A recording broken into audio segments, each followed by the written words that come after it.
करना तो महान गलती है। कारण कि मरे हुए प्राणियों के लिए शोक करने से जो प्राणी शरीर छोड़कर गया है उसको महान दुख भोगना पड़ता है। शास्त्र की बात कह रहे, मनमानी नहीं। गतासुश्च, जो शरीर छोड़ता है, अगर उसके पारिवारिक जन आंसुओं से रोते तो जितनी आंसू की बूंदें रज में गिरती उतने समय तक उसे नर्क में रहना पड़ता है। इसलिए कभी भी किसी का परिवार का कोई पधारे तो रो मत, नाम कीर्तन करो, प्रभु का सुमिरन करो। प्रभु के नाम कीर्तन से सब बात बन जाती। किस लिए रोना? जो हमारा प्रियजन उसको दुख देने के लिए रोए क्या? कदापि नहीं। जो पधार गए उनके लिए शोक करना महान गलती है। कारण कि मरे हुए प्राणियों के लिए जो शोक करके आंसू बहाता है उस जीवात्मा को दुख भोगना पड़ता है। पारिवारिक जनों को, ये अज्ञानी जन होते हैं। कुछ लोग तो मतलब ऐसे होते हैं कि उनको रोना ही रोना है।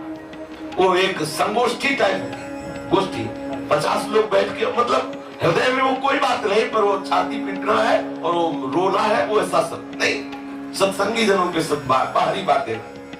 वास्तविक आप अपनापन मानते हैं तो उसके लिए जप कीजिए, प्रियालाल से प्रार्थना कीजिए कि स्वामी जो आप कृपा करके इनको अपने चरणारविंद की सेवा में रखिए। ये सब बाहरी बातें। सत्संगी जनों, खास जो भगवत प्रेम मार्ग में चलना चाहते हैं, चाहे वो विरक्त वेशधारी हो या गृहस्थ वेशधारी, प्राणियों को उसको दुख भोगना पड़ता है। जिसका शरीर छूटता है, पारिवारिक जन बैठ करके शोक सभा मनाते हैं, रोते हैं।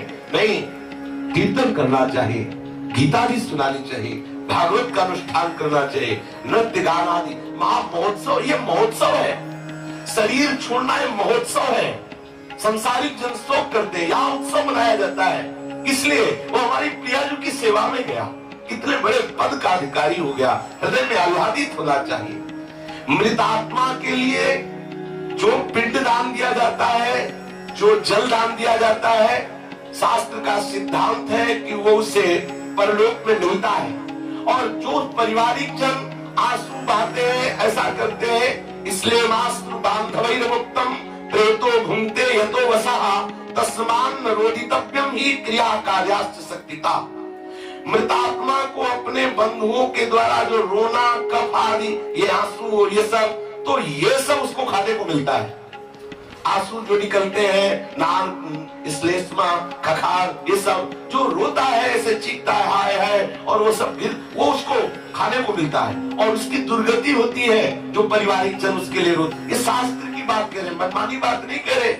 इसलिए भगवान कह रहे, गतासुश्च नाम सोचन्ति पंडिताः।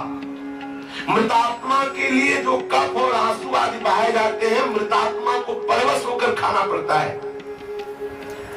और जो अभी जी रहे हैं उनके लिए भी शोक नहीं करना चाहिए, क्योंकि उनका पालन पोषण, उनका जो भी प्रबंध, उनकी जो भी दशा, उनका जो भी भरण पोषण है, तुम्हें चिंता करने की जरूरत नहीं। चिंतन करो श्री हरि का, हरि संभालेंगे। प्रभु कहते हैं योगक्षेमम भाव्यम, मैं उसको संभालता हूं। आप सोच सकते हैं कि प्रभु ने ऐसा क्यों किया?